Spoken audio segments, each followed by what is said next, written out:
Hello everybody, welcome back to the Bison Workshop. I'm Bob, and I wanted to do a small video just to let you guys know what I have in inventory and update everybody on the shop and the scores that I got for the shop. It ain't really a score, it's basically an investment, simply because I had to. And to update everybody on the getting a home. Let's start off with the home. Right now, we are up to $1,007 on GoFundMe. We are at 10% of the $10,000 goal. It's moving slowly, but it's getting there, I reckon. It's going to take some time for that to happen. However, we was able to secure this place. Yeah, I got to pay more for rent than what I wanted to and what I really could, but I got to do what I got to do. So hopefully I don't have to spend that much on rent. I did get him to go to 500, which is kind of overextended me, and I really don't want to be here anyway. Every time it rains, the bridge floods out, and if something was to happen, we wouldn't get out and nobody can get in. Some of the neighbors are just ridiculous to try to get along with, and it's just a bad place. The road that comes in here just beats the hell out of my truck, and I keep having to replace things and replace screws because they just vibrate out. But anyway, then we had to update the shop tools, and I really didn't want to do this, but I had to, simply because, as everybody remembers, I had a lot of problems with my Ender 3 Pro 3D printers. One of them just stopped working, period. I mean, it's working, but it just will not lay nothing on that bed. I've tried cleaning the nozzle, I've tried cleaning out the extruder, I've tried cleaning out the head, and I've leveled the bed, I've cleaned the glass, I've sprayed hairspray on the glass. Nothing will stick to the bed. I don't know what's going on with it. It acts like it doesn't want to put filament out. It's a very, very, very thin line. So I just got tired of messing with them, and I went ahead and got another 3D printer. This time I got the Ender 5 Pro. It's got a different design to it. In fact, we will show you that here just a minute.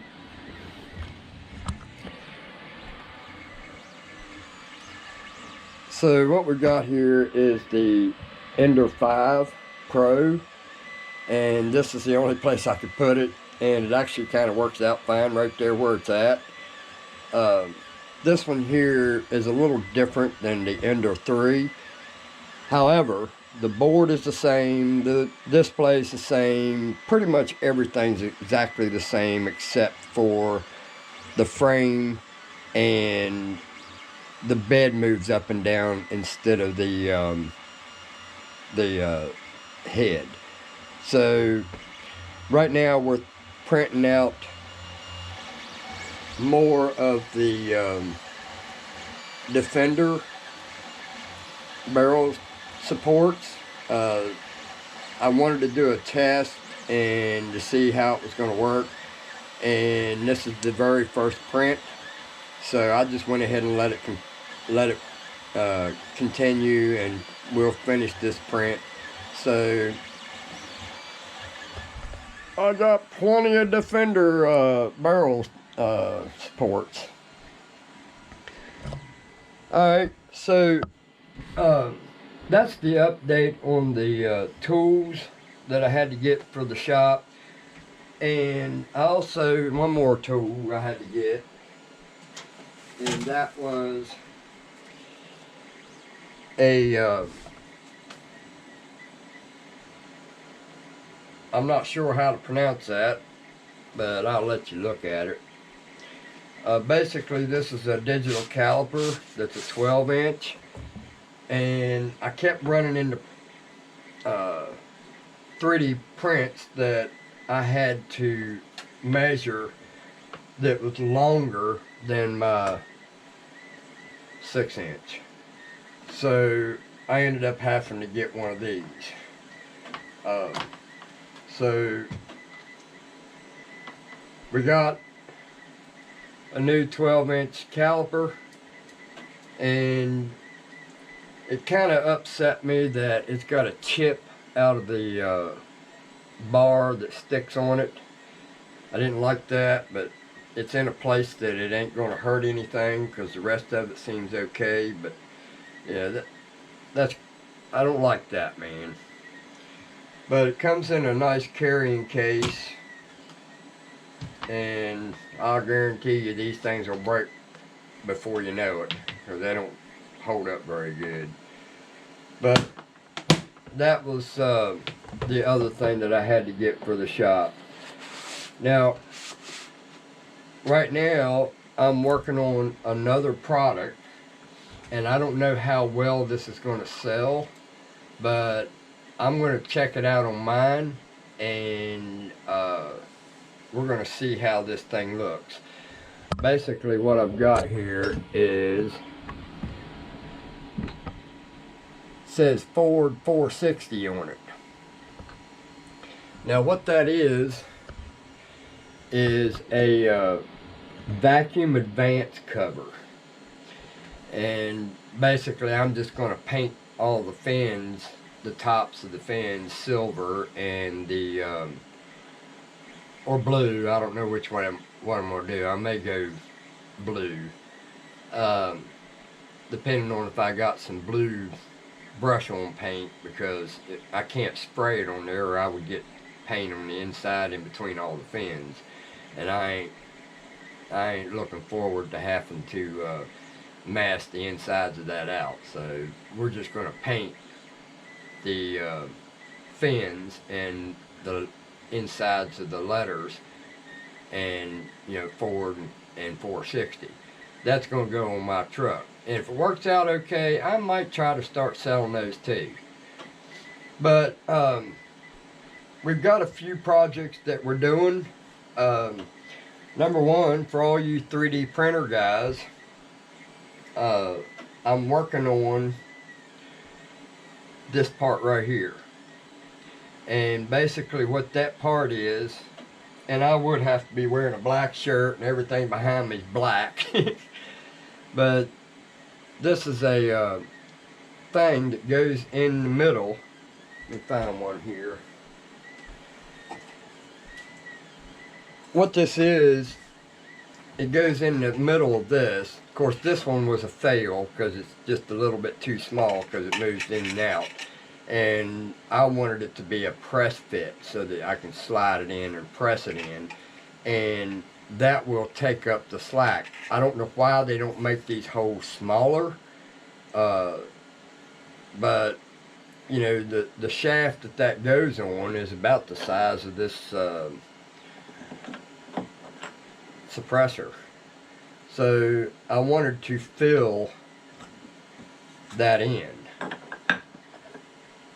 Yeah, so basically that will take up all that slack.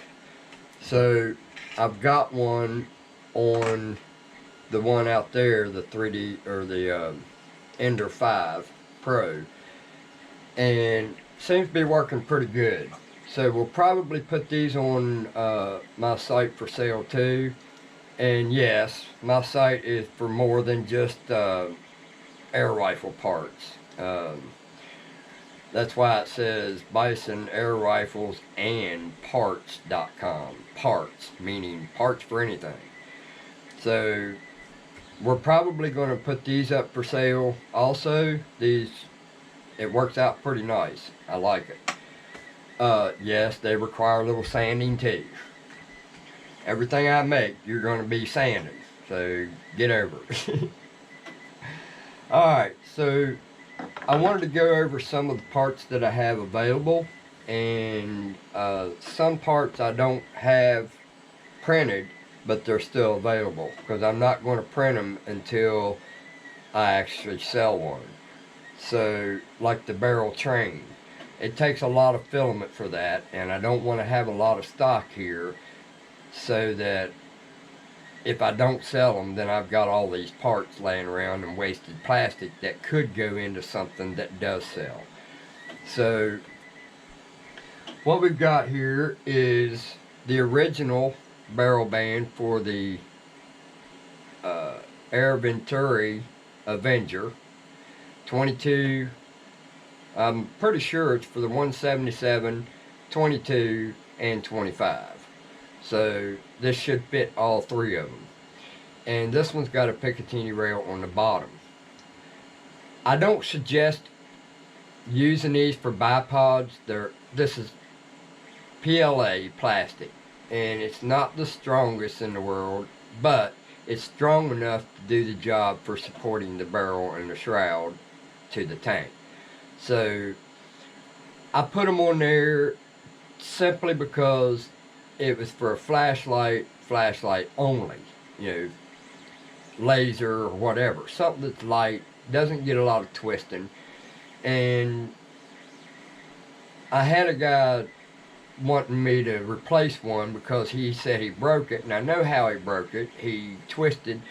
Basically, he was holding his gun with the bipod, and instead of him lifting the gun to move to another location to shoot, what he done was twisted.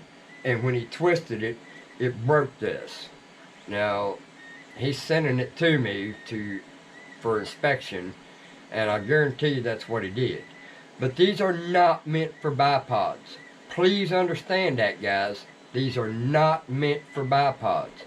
You can use them for a bipod, but if you do, just be careful not to twist your gun, because when you start twisting, you're twisting on the barrel band. So if you need to put a bipod on it and you want to use it for a bipod, that's fine. Just make sure that when you need to move to another location that you actually lift the gun so that it's pointed in the right place. Or have a swivel one that's really easy to swivel. So anyway, that's those. Alright, then I've got what everybody knows about is the shrouded barrel band for the AEA Challenger 30 cal and the 357. And we've got the one without the shroud. Everybody knows about these. Alright, then we've got two 25 cal barrels for the Defender, AEA Defender. I've got a bunch of 25 caliber barrels coming to cut down to make new barrels. So the ones that I have on mine, I will sell them. I'm going to list them on my site. So I'll put the link to my website on this description. And right now, that's the only ones that I have available. Actually, these are the 30 cals that I made. Now, I'll put these up for sale too if somebody's interested in these 30 cals. The reason that I'm putting these up for sale is because some of you guys have the shorter version gun. These will work perfect on the shorter version gun. And the reason that I'm selling these 30 cals and the 25 cals is because I have two barrels coming, so I can replace mine by making me another set. So right now I've got a 30 cal set, and these are about this much shorter than the ones that I was making originally, simply because when I threaded one of them, I made a mistake and lathed it too much. I ended up having to cut that much off of it because the threads were barely putting a thread in it, so it wasn't really threaded. So I ended up having to cut it off and then cut this one off too to match it and redo it. So it ended up about 8 to 10 millimeters shorter than the 128 millimeter. So if you guys don't care about that, these are going to be for sale. Yes, they are going to be $40 for the pair. So, and that's for the 25 or the 30s. So I only have one set of each, of the 25 and the 30. So those will be up for sale too. Then we have the shroud balls for the Avenger, and this will work for the 22 and the 25. This is to replace the plastic one that strips out. I have a bunch of them. Alright, then we've got, I just made a bunch more O-ringed cocking knobs. Now these here, if you get these and the O-ring is broke, just go to the hardware store and buy you a set of O-rings to have some extra or whatever, replace it and be done with it. I'll tell you why. I'm getting low on O-rings, and I ended up putting smaller ones on it, so they're tighter on there, and they do break from time to time because these O-rings are really crappy anymore. They don't really do a very good job anymore. So I've got a bunch of these ready. I've been all day working on these two. The knurled cocking knobs for the Challenger. These actually will fit anything that has a 6 millimeter by 1.0 thread.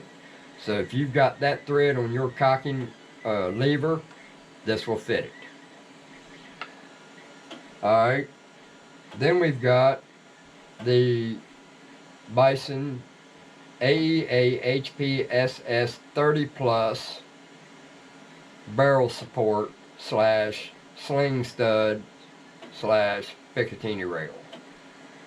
And these have 4 set screws, 2 on each side, and I've also made holes on the bottom so that if you wanted to put metal set screws in it, you can tap those and use them.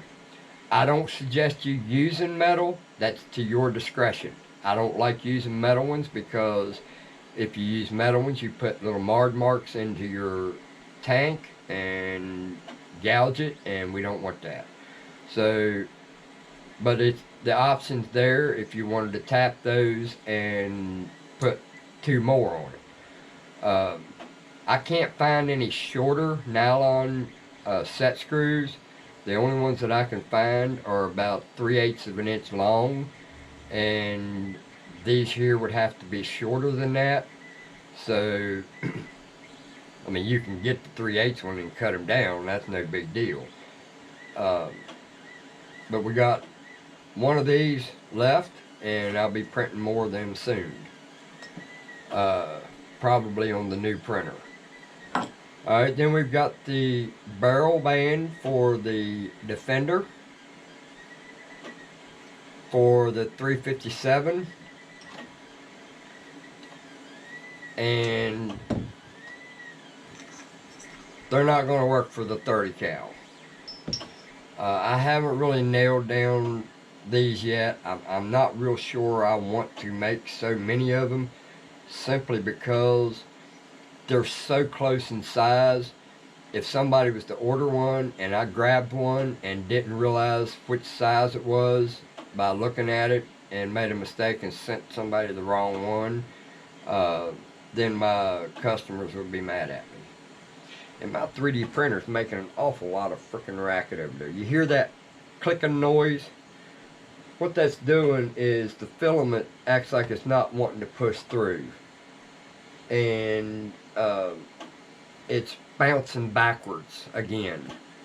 I don't know what's causing that, and if anybody out there knows what's causing that, please let me know, because I'm about ready to take a sledgehammer to them three right over here. These are, the one that's working on right now is my original 3D printer, and it's always been the best one, but now it's starting to act stupid. It wasn't doing that yesterday, so I don't know what's going on with it.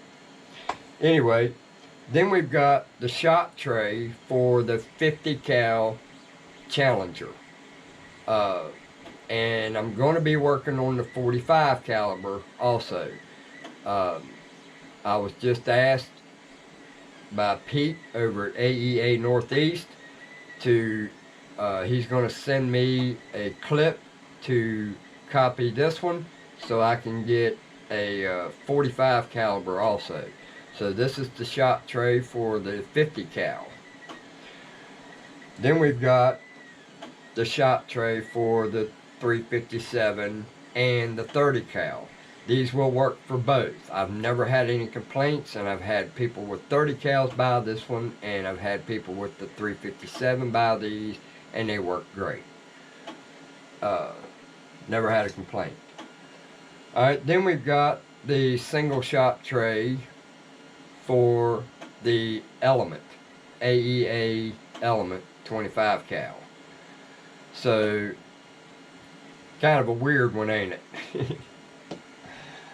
Alright, then we've got a thread protector that just looks like a barrel brake. Just all this is for looks and to protect the threads if you're not running a suppressor. So I've got probably about 10 of those. So those are on my site also.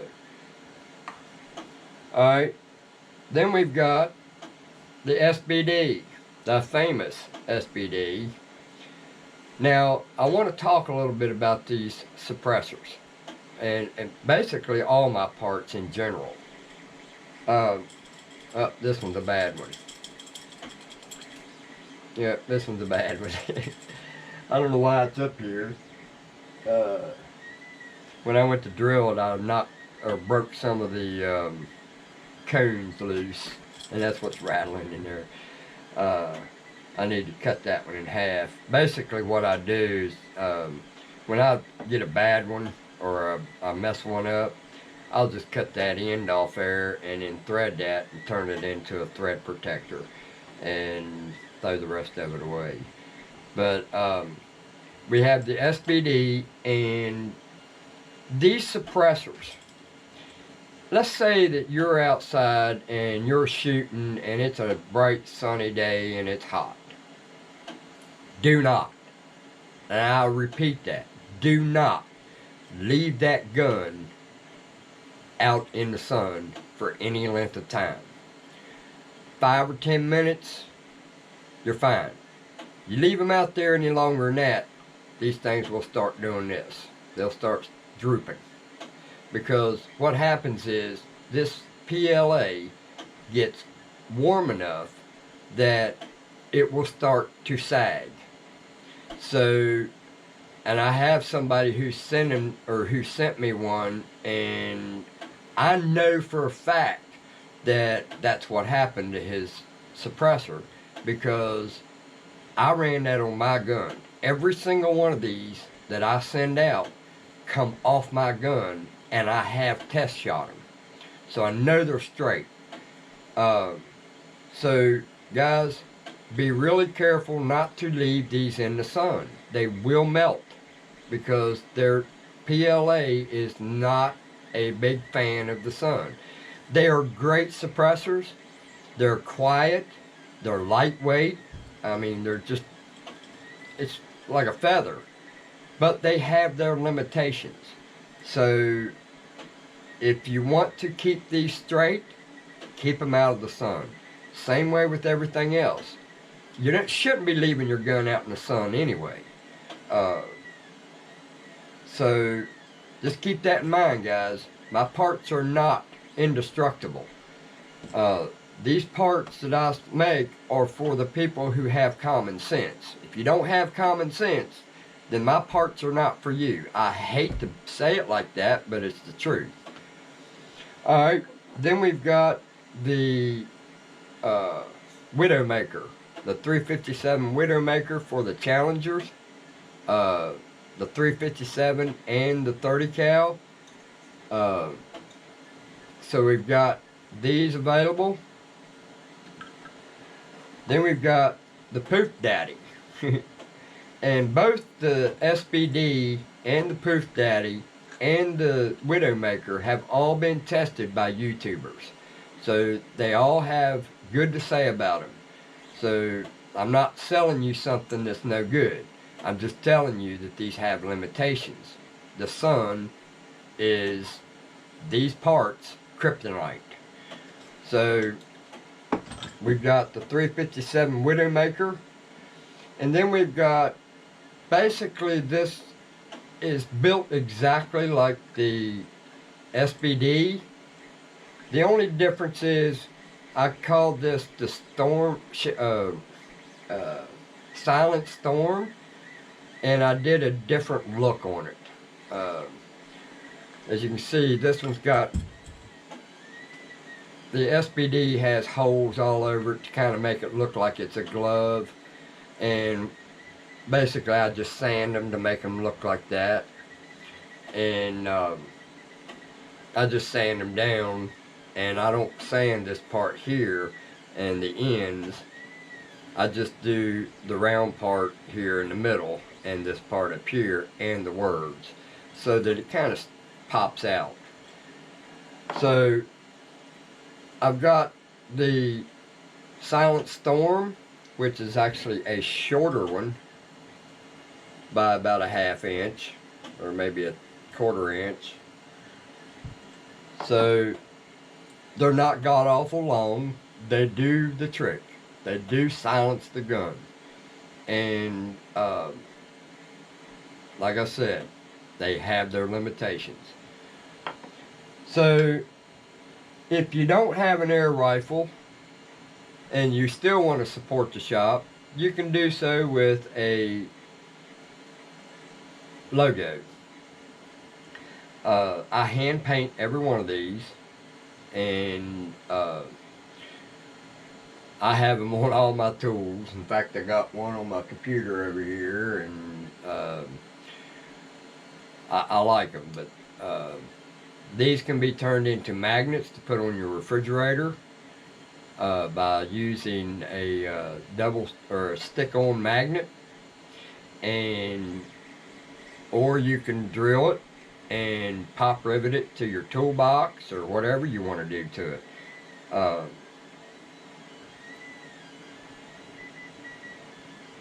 They're pretty nice. So I got these on my website also. Other than that, don't forget to be having your Trump coffee. I forgot to tell you that, but I kind of figured that's self-explanatory.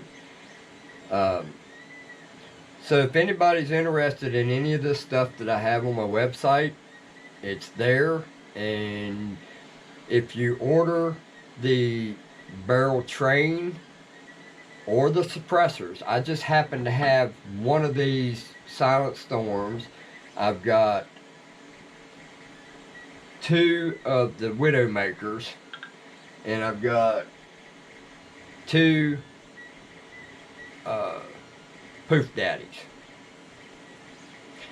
And if you order a SBD or any of the suppressors afterwards, you got to give me time to print one, because I'm not going to keep printing all these just so I can have them in stock and then nobody ever orders them, because I don't sell very many of these anymore. It's like people have forgotten that I have them. But if you do want one and you order it, just remember, I gotta have at least 3 days. 2 days to print and 1 day to ship. And if it falls on a weekend, it'll be another 2 days. So just keep that in mind, guys, that when you order the barrel train and the suppressors, you got to give me time on those. So don't order it expecting it to be there tomorrow. It's not going to happen. So anyway, I don't think there's really a whole lot more that I need to touch bases on. I hope you guys are enjoying your day, which is actually 11:30 at night. Well, at night. This got a little longer than I expected, but also one more thing that I'm going to be listing is parts for the Cattleman T1, T2. I've got another one coming that I just bought for the barrel, and I'll have another tank for sale. I just sold one of them, and I'm going to be selling all the trigger assemblies. I'm going to be selling the stocks, everything. So look for that to come up on my website. Some Cattleman guns parts, not the whole guns, it'll just be parts. The T1 forearm grip, the T1, T2, or T1 buttstock. Look for that. I'm going to have a wooden T2 stock, but I got to do some modifications to it because I'm buying it from M&B Airgun Reviews, what used to be M&B Airgun Reviews from Mike, and they had printed on the side of it, or stamped on the side of it, M&B. So when I get it, the first thing I'm going to do is file that down and file both sides to make a match. So it's going to be a different stock. I may even do something different to it, I don't know. And I'll put it up for sale. I may just restore it or redo the stock and make it my own, do something fancy to it, and put her up for sale. So look for those parts to come up, and if anybody's interested in that